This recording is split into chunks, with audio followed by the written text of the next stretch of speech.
এমন একটি আমলের কথা বলবো, এই আমল যদি করতে পারেন তাহলে ইনশাআল্লাহ আপনার টাকা, রিজিক, ধনসম্পদ আসার পথ খুলে যাবে। তো প্রিয় ভাই আমার, এই কোরআনের আয়াতটি আপনি আজানের পরে এবং সালাম ফিরানোর পরে, তো আজানের পরে এই জন্যে বলছি যে 2 রাকাত আপনি নামাজ পড়বেন, সুন্নাত নামাজ, নফল নামাজ, তারপরে এই কোরআনের আয়াতটি পাঠ করবেন। প্রত্যেক আজানের পরে 2 রাকাত নামাজ আদায় করার পরে এই কোরআনের আয়াতটি পাঠ করবেন। আল্লাহুম্মা রব্বানা আনজিল আলাইনা মাইদাতাম মিনাস সামাই তাকুনু লানা ঈদাল্লি আউয়ালিনা ওয়া আখিরিনা ওয়া আয়াতাম মিনকা ওয়ারজুকনা ওয়া আনতা খয়রুর রাজিকিন।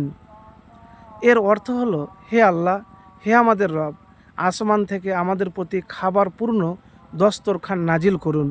এটা আমাদের জন্য ঈদ হবে, আমাদের পূর্ববর্তী ও পরবর্তীদের জন্য, আর আপনার পক্ষ থেকে এক নিদর্শন হবে।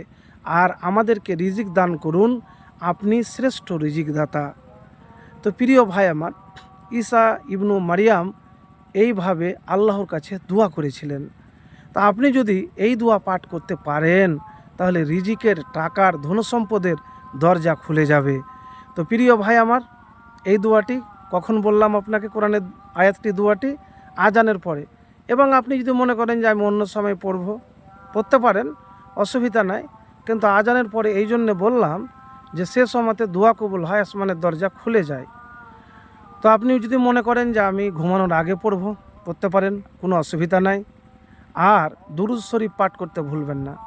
আল্লাহুম্মা সাল্লি আলা মুহাম্মাদিন ওয়া আলা আলি মুহাম্মাদ কামা সাল্লাইতা আলা ইব্রাহিমা ওয়া আলা আলি ইব্রাহিমা ইন্নাকা হামিদুম মাজিদ। আল্লাহুম্মা বারিক আলা মুহাম্মাদিন ওয়া আলা আলি মুহাম্মাদ কামা বারাকতা আলা ইব্রাহিমা ওয়া আলা আলি ইব্রাহিমা ইন্নাকা হামিদুম মাজিদ। আবারও আমি আপনাদেরকে এই কোরআনের আয়াতটি, দোয়াটি বলছি। যদি আপনারা না জানেন তাহলে স্ক্রিনে দেওয়া থাকবে, মুখস্থ করে নেবেন। আর আমি পড়ছি, আপনারাও পড়তে পারেন। আল্লাহুম্মা রব্বানা আনজিল আলাইনা মাইদাতাম মিনাস সামাই তাকুনু লানা ঈদাল্লি আউয়ালিনা ওয়া আখিরিনা ওয়া আয়াতাম মিনকা ওয়ারজুকনা ওয়া আনতা খয়রুর রাজিকিন। অর্থ হলো, হে আল্লাহ, হে আমাদের রব, আসমান থেকে আমাদের প্রতি খাবার পূর্ণ দস্তরখান নাজিল করুন।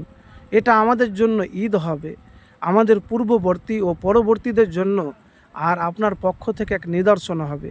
আর আমাদেরকে রিজিক দান করুন, আপনি শ্রেষ্ঠ রিজিক দাতা। প্রিয় ভাই আমার, তো যে কোনো যখন আমল করবেন তো অবশ্যই আল্লাহর প্রতি ভরসা রাখবেন। আল্লাহর প্রতি যদি ভরসা আপনার না থাকে, বিশ্বাস না থাকে, তাহলে হবে না। আর যে আমলই করেন না কেন, সে আমল নিয়মিত করবেন। এবারে আমি আপনাদেরকে বললাম, আপনি যদি মমিন, মুত্তাকি, পরহেজগার হন, আল্লাহ যদি আপনার আমল দোয়া কবুল করে, তাহলে টাকা আসার পথ, রিজিকের পথ খুলে যাবে। আর আমল যদি আপনার কবুল না হয় আল্লাহর কাছে, আমল যদি ভালোভাবে করতে না পারেন, মুত্তাকি পরহেজগার না হতে পারেন, তাহলে হবে না। আর একটি নাম উঠাতে, বসাতে, চলাতে, ফিরাতে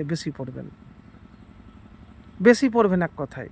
তো সেই মহাশক্তিশালী পবিত্র নাম, আল্লাহর নাম, ইয়া জাল জালালি ওয়াল ইকরাম, ইয়া জাল জালালি ওয়াল ইকরাম, এই আল্লাহর নামটি বেশি পড়বেন। এভাবে আমল করে দেখুন, ইনশাআল্লাহ ফলাফল পাবেন।